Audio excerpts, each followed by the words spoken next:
Guys, first of all happy Onam. സന്തോഷമായ ഒരു ദിവസമാണെന്ന്. ഞാൻ ഒരു കിടിലം പടം കണ്ടിട്ടാണ് വന്നിരിക്കുന്നത് guys. Kishkindha Kaandam. Actual meaning എന്താന്ന് പോലും എനിക്ക് അറിഞ്ഞുകൂടാ, ബട്ട് പടം പറയാനുണ്ട്. First of all directed by Dinjith Ayyathan. Strange name. ഞാൻ ഇതുവരെ കേട്ടിട്ടില്ല കേട്ടോ. ദിൻജിത്ത് എന്ന പേരും കേട്ടിട്ടില്ല, അയ്യത്തൻ എന്നുള്ളൊരു പേരും കേട്ടിട്ടില്ല ഞാൻ. Produced by Joby George. Written, screenplay and cinematography by Bahul Ramesh. Music Mujeeb Majeed. Editor Sooraj ES. എല്ലാവർക്കും ഹാറ്റ്സ് ഓഫ്. കാരണം each and every technical assistant of this movie have done a കിഡിലോസ്കി വർക്ക്. പറയാതിരിക്കാൻ വയ്യത്. ഇപ്പോൾ ഫസ്റ്റ് ഓഫ് ഓൾ നമുക്ക് സ്ക്രിപ്റ്റിൽ തന്നെ പറയാം.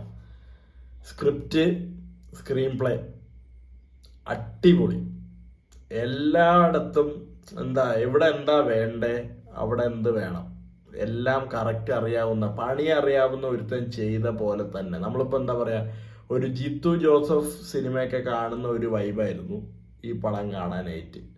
ടോട്ടലി ഒരു കിടിലൻ, ഒരു എന്താ പറയുക, എക്സെൻട്രിക് ത്രില്ലർ. പറയാതിരിക്കാൻ വയ്യ. പിന്നെ മ്യൂസിക്കിൻ്റെ കേസ് പറയുകയാണെങ്കിൽ അങ്ങേയറ്റം അടിപൊളി സ്കോഴ്സാണ് ചെയ്തിരിക്കുന്നത്. ആ സീൻസ് ആയിട്ട് നല്ല രീതിയിൽ ബ്ലെൻഡ് ആവുന്നുണ്ടായിരുന്നു. അടിപൊളിയായിട്ട് തന്നെ നമുക്ക് എന്താ പറയുക, ആ ഒരു അറ്റ്മോസ് ഔട്ടിൽ, എസ്പെഷ്യലി ക്ലൈമാക്സ് പോർഷനിലൊക്കെ ഒരു കിടിലൻ ഒരു സാധനം, ഒരു ഡ്രോപ്പ് വരുന്നുണ്ട്. അതൊക്കെ അടിപൊളിയായിട്ട് തന്നെ ഉണ്ടായിരുന്നു. ആൻഡ് റൈറ്റർ തന്നെയാണ് സിനിമാറ്റോഗ്രാഫർ. അപ്പോൾ പുള്ളിക്ക് അറിയാം എന്തൊക്കെ.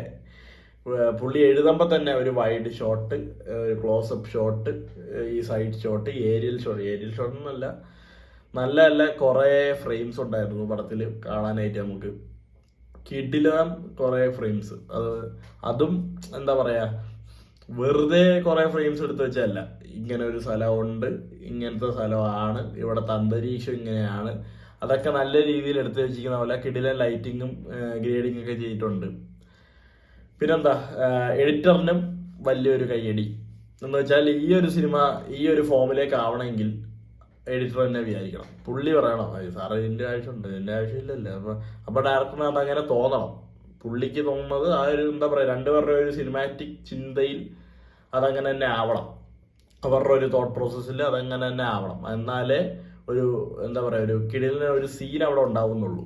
ഇത് നമുക്ക് വേണ്ട, ഇത് അൺയൂഷ്വലാണ്, അങ്ങനെ തോന്നുന്നത്. നല്ല രീതിയിൽ തോന്നുന്നവരുണ്ടാവാം, മോശം രീതിയിൽ തോന്നുന്നവരുണ്ടാവാം. ചില എഡിറ്റേഴ്സൊക്കെ നല്ല രീതിയിൽ കുറേ കാര്യങ്ങൾ പറയുമ്പോഴത്തേക്കും അതൊന്നും വേണ്ട, ഇതെങ്ങനെ മതി എന്ന് പറയാനുണ്ടാവും. എന്നാൽ അവരെ മനസ്സിലാക്കുന്ന ഡയറക്ടേഴ്സ് ആണെങ്കിൽ നല്ല രീതിയിൽ കട്ട് ചെയ്യുക, ഇവിടെ കട്ട് ചെയ്യുക, ഇവിടെ കട്ട് ചെയ്യുക എന്നൊക്കെ കറക്റ്റായിട്ട് ഒരുമിച്ച് ആ ഒരു എഡിറ്റിംഗ് റൂമിലാണ് ഒരു സിനിമ ഉണ്ടാവുന്നത്. അങ്ങനെയല്ല, എല്ലായിടത്തും മ്യൂസിക് ഡിപ്പാർട്ട്മെന്റ് സൈഡിലായാലും എവിടെയും മൊത്തത്തിൽ അതൊരു സിനിമ ആവുന്നുള്ളൂ. അല്ലെങ്കിൽ അത് എന്താ പറയുക, വെറും ഒരു ഫുട്ടേജ് മാത്രമാണ് ക്യാമറയിൽ ഷോട്ട് ചെയ്തത്. അപ്പോൾ ആക്ടേഴ്സിലേക്ക് വരാം. ഇത് ഇത്ര തന്നെ പറയാൻ കുറച്ച് സമയം എടുത്തു. ആസിഫ് അലി, അപർണ ബാലമുരളി, വിജയരാഘവൻ, ജഗദീഷ്,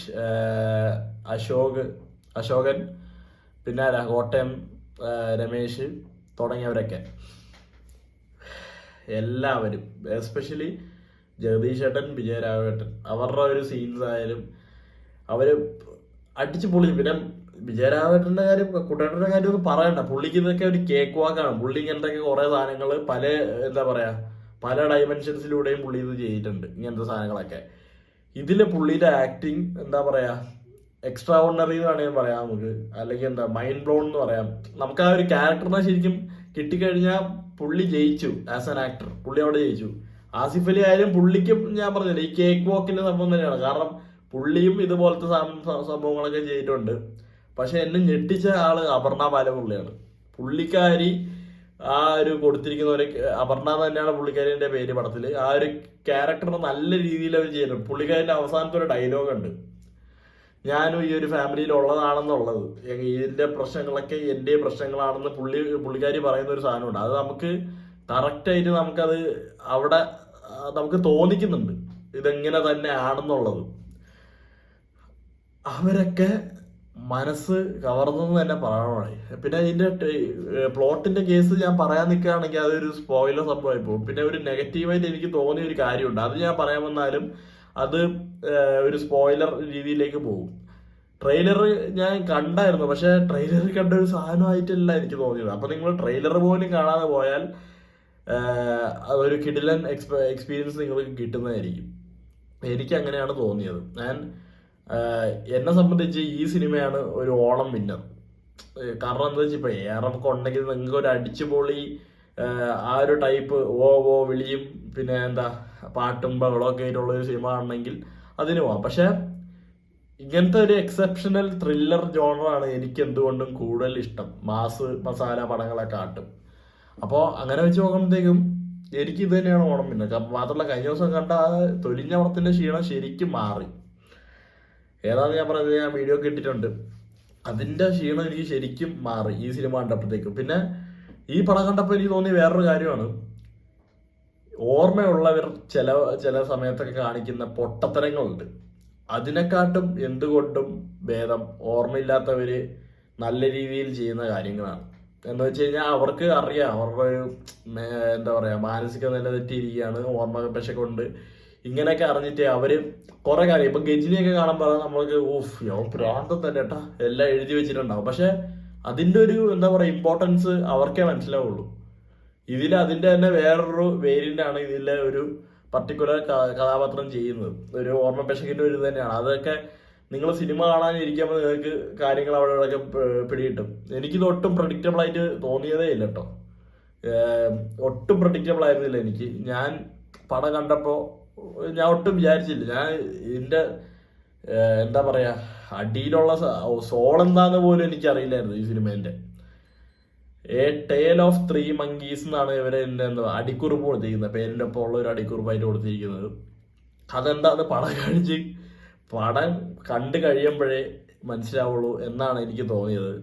കിടിലം പടം, വേറെ റേഞ്ച് പടം, പൈസ വസൂൽ പടം. കൂടുതലായിട്ട് ഒന്നും പറയാനില്ലടേ. എനിക്കറിയുള്ളൂ, ഞാൻ പറഞ്ഞല്ലോ this movies the Onam winner. എല്ലാവരും കാണാം. എൻ്റെ ഒരു ഫ്രണ്ട് പറഞ്ഞായിരുന്നു ഈ പടം ചിലപ്പോൾ ഒരു സൈലന്റ് ഹിറ്റ് അടിക്കുമെന്ന്. അതങ്ങനെ തന്നെയായി. ഒരു നല്ലൊരു അറ്റ്മോസ് ഔട്ടൊക്കെ ഉള്ള ഒരു തിയേറ്ററിൽ തന്നെ നിങ്ങളിത് കാണണം എന്ന് ഞാൻ അപേക്ഷിക്കുന്നു. നല്ല സൗണ്ടിനൊക്കെ അത്യാവശ്യം ഇമ്പോർട്ടൻസ് കൊടുക്കുന്ന ഒരു സിനിമ തന്നെയാണിത്. കൊള്ളാണ്. വിജയരാഘവേട്ടൻ പൊളിച്ചു.